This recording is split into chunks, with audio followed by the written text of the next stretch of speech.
नमस्कार, जय हिंद। मैं अमरपाल सैनी एक बार फिर हाजिर हूँ कक्षा लेकर। और आज हम जैसा कि अपना आगे जारी रख रहे हैं, हम पढ़ रहे हैं इतिहास कक्षा 12वीं का और हमारा अध्याय चल रहा है ईंटें, मनके और अस्थियां। इस अध्याय के 2 भाग अब से पहले अपलोड हो चुके हैं, जिन्हें देखने के लिए आप इस वीडियो के उन 2 वीडियो के जो लिंक हैं वो इस वीडियो के डिस्क्रिप्शन में आपको मिल जाएंगे। उन दोनों वीडियो को देखें, इसके बाद आप भाग 3 देखें। तो चलिए बढ़ते हैं हमारे अध्याय में। और हम बात कर रहे थे ईंटें, मनके और अस्थियां, यानी कि हड़प्पा सभ्यता वाला अध्याय पढ़ रहे हैं। और आज का हमारा पहला जो टॉपिक है वो पढ़ रहे हैं हम कि हड़प्पा सभ्यता अगर एक सभ्यता रही जिसमें बहुत सारे लोग बसे और एक समृद्ध स्तर पर, एक विकसित स्तर पर लोगों ने अपना जीवन यापन किया, तो ऐसी स्थितियों में ये जानना बहुत जरूरी है। इतिहासकार इस बात का अनुमान लगाते हैं कि हड़प्पा सभ्यता में लोगों में आर्थिक सामाजिक भिन्नताएं, यानी कि आर्थिक सामाजिक विविधताएं पाई गई या नहीं पाई गई। हड़प्पा सभ्यता में लोगों के बीच आर्थिक अंतर या सामाजिक अंतर, आर्थिक भेदभाव या सामाजिक भेदभाव था या नहीं था, इस बात को लेकर कई बार इस अध्याय से प्रश्न पूछे जाते हैं। तो हमारा आज का टॉपिक है हड़प्पा सभ्यता में आर्थिक सामाजिक भिन्नताएं, आर्थिक सामाजिक अंतर। तो पहली बात हमें ये जो है समझ लेनी है कि हड़प्पा सभ्यता में इतिहासकार ऐसा मानते हैं कि आर्थिक सामाजिक भिन्नता रही, और इस बात की पुष्टि करने के लिए इतिहासकारों द्वारा कुछ तर्क, कुछ उदाहरण दिए जाते हैं, जिन्हें अभी हम समझेंगे।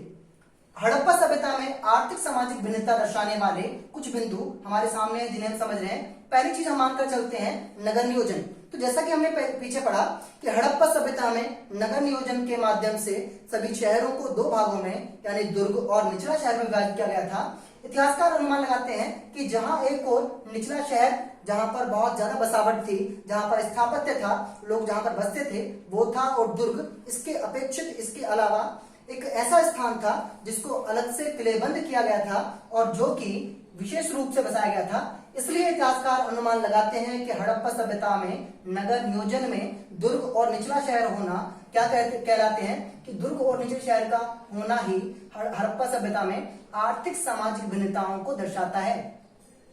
दुर्ग और निचले शहर का होना। दूसरी बात हम करें स्थापत्य। तो जैसा हमने पहले बात की कि हड़प्पा सभ्यता में सभी मकानों को, सभी घरों को एक समान आकृति का तो बनाया गया था, लेकिन इन घरों में कुछ मकानों में, कुछ घरों में सीढ़ियां पाई गई हैं, परंतु कुछ मकानों में सीढ़ियां नहीं पाई गई हैं। इतिहासकार ऐसा अनुमान लगाते हैं कि जिन मकानों में हड़प्पा सभ्यता में सीढ़ियां पाई गई, वो घर बहुमंजिला थे, एक से अधिक मंजिलें उस घरों में नहीं होंगी। ऊपर जाने के लिए जब सीढ़ियां थी तो ऐसा अनुमान है कि उन घरों में और भी मंजिलें नहीं होंगी। और जिन घरों में ऊपर जाने के लिए सीढ़ियां नहीं पाई गई हैं, इससे यह सिद्ध होता है कि उन घरों में वो मकान बहुमंजिला नहीं थे। हड़प्पा सभ्यता में मकानों का, यानी कि स्थापत्य का बहुमंजिला होना या ना होना इस ओर संकेत करता है कि हड़प्पा सभ्यता में आर्थिक सामाजिक भिन्नताएं थीं। अगली हम बात करें मूर्तियां। तो जैसा हमने बात की, पीछे हम पढ़ चुके हैं पहले कि हड़प्पा सभ्यता में बहुत सारी मूर्तियां प्राप्त हुई हैं, जिनमें नृत्य की मूर्ति है या फिर पुरोहित राजा की मूर्ति है। अब इस तरह से एक मूर्ति जो प्राप्त हुई हड़प्पा सभ्यता में इतिहासकारों को, उसे इतिहासकारों ने पुरोहित राजा की संज्ञा दी, उस मूर्ति को नाम दिया। ऐसा अनुमान लगाया गया इतिहासकारों की ओर से कि वो मूर्ति किसी शासक की रही हो। इसी आधार पर इतिहासकार ये सिद्ध करते हैं, इस बात का पक्ष रखते हैं कि हड़प्पा सभ्यता में आर्थिक सामाजिक भिन्नताएं रही होंगी, लोगों में आर्थिक सामाजिक अंतर रहे होंगे। अगला हमारे पास जो बिंदु है वो है बांट। हमने पहले बात की कि हड़प्पा सभ्यता में मापन प्रणाली उस समय भी विकसित थी। मापने के लिए, तौलने के लिए बाट उपलब्ध थे, और इन बाटों को, जाहिर सी बात है कि अगर आज हमारे समय में बाट इस्तेमाल होते हैं तो उन बाटों को मान्यता देने वाला या कितना वजन का कौन सा बाट होगा, ये सिद्ध करने वाली हमारे यहाँ सरकारें हैं। हड़प्पा सभ्यता में बाटों का पाया जाना भी इस ओर संकेत करता है, इस बात की पुष्टि करता है कि हड़प्पा सभ्यता में शासक रहे होंगे जिन्होंने इन बाटों को मान्यता दी होगी।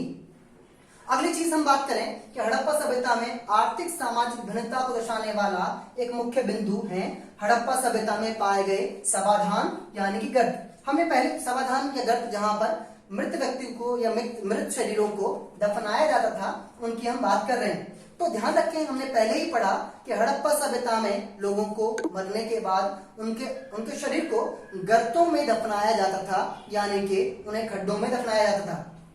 यहाँ जो विभिन्नताएं देखने को मिलती हैं, यहाँ जो अंतर देखने को मिलते हैं वो ये है कि हड़प्पा सभ्यता में कुछ समाधान यानी कि कुछ जो गर्त थे, उन गर्तों को केवल मिट्टी में गड्ढा खोदकर उसमें शरीर को दफना दिया गया था, और कुछ जो गर्त पाए गए उन्हें पक्की ईंटों से बनाया गया था और उसके बाद शरीर को दफनाया गया। दूसरी बात जो यहाँ पर देखने को मिलती है कि हड़प्पा सभ्यता में ये परंपरा थी कि व्यक्ति के मरने के बाद उसके इस्तेमाल की सभी वस्तुओं को उसके साथ गर्त में दफना दिया जाता था। इससे क्या था कि खुदाई के दौरान, खोज के दौरान इतिहासकारों को बहुत सारे समाधानों में बहुमूल्य वस्तुएं जैसे कि तांबे का शीशा था, आभूषण थे, मन के थे, रत्न थे और फ्रांस की वस्तुएं, पात्र थे, जो ये सभी जो है बहुमूल्य चीजें प्राप्त हुई। जबकि कुछ वस्तुओं में, कुछ गर्तों में व्यक्ति के मृत शरीर के साथ सामान्य सी, साधारण सी वस्तुएं प्राप्त हुई, जैसे मृद भांड यानी मिट्टी के बर्तन और इत्यादि चीजें।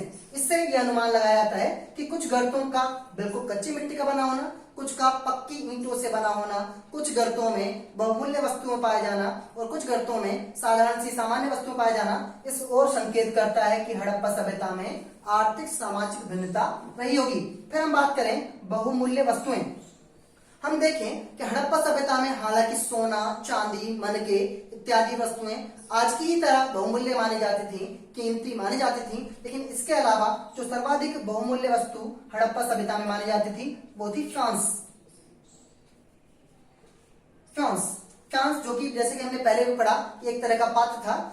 मोहनजोदड़ो जैसे बड़े और समृद्ध शहरों में बहुमूल्य वस्तुओं की यानी फ्रांस जैसे पात्रों की संख्या बड़ी मात्रा में मिली है, जबकि कुछ छोटे शहरों में जैसे राखीगढ़ी हुआ या कालीबंगा हुआ, उनमें बहुमूल्य वस्तुओं की मात्रा बहुत कम पाई गई, नाम मात्र को पाई गई। इससे यह अनुमान लगाया जाता है कि हड़प्पा सभ्यता में लोगों के बीच आर्थिक सामाजिक भिन्नता रही होगी, आर्थिक सामाजिक भेदभाव रहा होगा। इन सभी बिंदु के माध्यम से हम ये बहुत आसानी से समझ सकते हैं। आगे हम बात करें, चलिए, तो अभी तक हमने बात की हड़प्पा सभ्यता में आर्थिक सामाजिक भिन्नता दर्शाने वाले कौन से कारक हैं, और अभी हम इस चैप्टर का एक महत्वपूर्ण टॉपिक लेकर चल रहे हैं जिसका नाम है कनिंघम का भ्रम।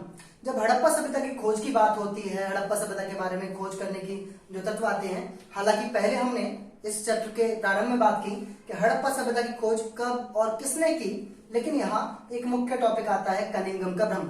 तो पहले जान लें एक बात कि कनिंघम जिसे हम बोल रहे हैं, इनका पूरा नाम था अलेक्जेंडर कनिंघम। Alexander Cunningham.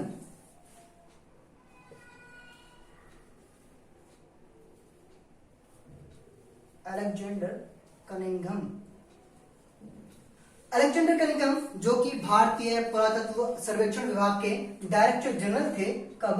1856 के आसपास। ध्यान रखें, हड़प्पा सभ्यता की खोज तो 1921-22 ईस्वी में हुई, परंतु हड़प्पा सभ्यता की खोज का जो कार्य था उसके जो है शुरुआत होती है 1856 में। अलेक्जेंडर कनिंघम 1856 में भारतीय पुरातत्व सर्वेक्षण विभाग के डायरेक्टर जनरल थे, और इस समय किसी ने हड़प्पा सभ्यता की मोहर पहली बार अलेक्जेंडर कनिंघम को लाकर दी थी, ये कहकर कि शायद, अच्छा एक और बात हमें ध्यान रखनी है कि जबकि हम बात कर रहे हैं 1856 तक और कई अन्य सभ्यताओं की खोज हो चुकी थी। अब इस समय जब पहली बार किसी ने हड़प्पा सभ्यता की मोहर यानी कि जो स्टैंप थी वो लाकर अलेक्जेंडर कनिंघम को दी, तो उन्हें सबसे पहला जो तथ्य था वो ये लगा, उन्हें के मन में सबसे पहला विचार यह आया कि वो मोहर किसी ऐसी सभ्यता की होगी कि जो सभ्यता गंगा नदी के आसपास कहीं शायद मतलब मिले, उसकी खोज शायद गंगा नदी के आसपास कहीं हो। या क्योंकि इन्हें ऐसा क्यों लगा अलेक्जेंडर कनिंघम को? इन्हें ऐसा इसलिए लगा क्योंकि 1856 तक खोजी गई सभी सभ्यताएं लगभग गंगा नदी के आसपास ही प्राप्त हो रही थी। इसीलिए जब पहली बार कनिंघम को हड़प्पा सभ्यता की मोहर प्राप्त हुई, हड़प्पा सभ्यता की स्टैंप प्राप्त हुई, उन्हें यह भ्रम हुआ कि यह सभ्यता गंगा नदी के आसपास कहीं विकसित हुई होगी, गंगा नदी के आसपास कहीं मिलेगी। लेकिन वास्तविकता यह थी कि जब इस सभ्यता की, इस मोहर से जुड़ी हुई सभ्यता की खोज विस्तृत तौर पर हुई, तो यह सभ्यता कहाँ मिली? सिंधु नदी घाटी के किनारे ये सभ्यता प्राप्त हुई। और इसीलिए जो उन्हें भ्रम हुआ, क्या भ्रम हुआ? कि शायद सिंधु घाटी सभ्यता यानी कि हड़प्पा सभ्यता कहाँ प्राप्त हो? गंगा नदी के किनारे आसपास प्राप्त हो, लेकिन प्राप्त कहाँ हुई? सिंधु नदी के किनारे प्राप्त हुई, और इसे ही अलेक्जेंडर कनिंघम का यानी कनिंघम का भ्रम कहा जाता है। अलेक्जेंडर कनिंघम जो भारतीय पुरातत्व सर्वेक्षण विभाग के डायरेक्टर जनरल रहे 1856 के आसपास। यहाँ हम हड़प्पा सभ्यता की खोज से जुड़े हुए कुछ अन्य तथ्यों की बात कर रहे हैं। एक टॉपिक कनिंघम का भ्रम क्या था हम बात कर रहे हैं। यहाँ पर एक नाम और आता है जिनका नाम है R.E.M. व्हीलर।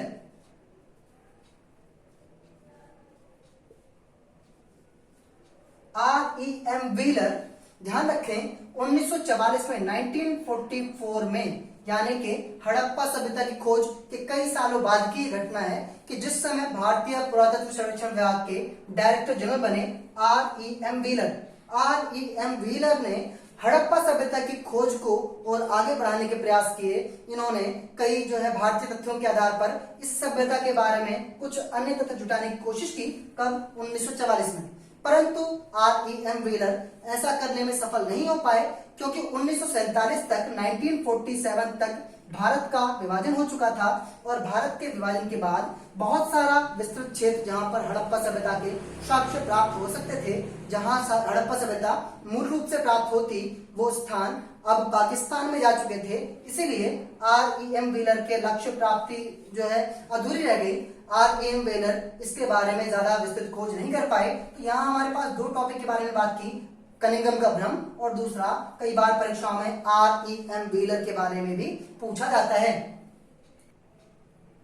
तो चलिए भाग जो हमारा अध्याय 1 का भाग 3, और इस भाग 3 के अंत में आपके लिए 2 अभ्यास प्रश्न जिनके उत्तर आपको इस वीडियो के कमेंट बॉक्स में देने हैं। अभ्यास प्रश्न में जो हमारा पहला प्रश्न है जिसका उत्तर आपको देना है, कनिंघम को हड़प्पा सभ्यता की मोहरें कब प्राप्त हुई, इसका उत्तर दीजिए। और प्रश्न 2 है, हड़प्पा सभ्यता में किस वस्तु को सबसे अधिक बहुमूल्य माना गया, उसका नाम आप इस वीडियो के कमेंट बॉक्स में लिखिए।